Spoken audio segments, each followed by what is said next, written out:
Welcome back to another GeekaWhat video. Today I'm taking you over the best $200 gaming PC build for 2016, more specifically the months of May, June and July, but it is relevant across all three. So before I get into the parts of this build, let's go over how it performs and your expectations and what they should be when building a PC of this specimen, if you will. So this build isn't going to be maxing out the latest AAA titles, and in fact isn't going to be compatible with games such as The Witcher 3. It does, however, have great upgrade paths, so if you were to spend another $100, $200 maybe on this build later on down the line, you could get performance for all the latest AAA titles, but for the time being we're looking at Minecraft, World of Warcraft, League of Legends, CSGO, Dota 2, and even some of the slightly older AAA titles as well in there. So let's get into the parts for this build. The CPU I've gone for is the AMD A8-7600. It's a quad-core CPU, making it compatible with the latest AAA titles, which is great GPU-wise, because you can add a GPU in, and your CPU isn't going to be a severe bottleneck. It comes out of the box clocked at 3.1 GHz, and whilst it isn't overclockable, 3.1 GHz isn't as low as some APUs I've seen, so it's all good there.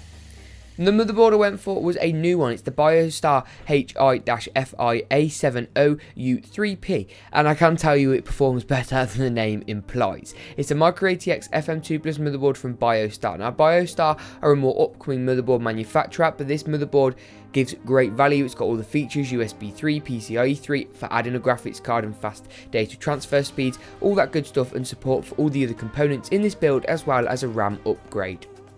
Talking of RAM, the Kingston Savage 4GB DIMM is a great option. It comes out the box clocked at DDR3 2133MHz, which is nice and fast. Fast memory benefits the APU. An APU is a CPU and a GPU in one, and having fast memory just sort of relieves some of the pressure on that side of things, as GPUs normally have their own dedicated memory. Adding another DIMM of this for just another $25 and around about that price range will provide much better performance as well, so it is worth keeping in mind that another 4GB DIMM is ideal if you can afford it.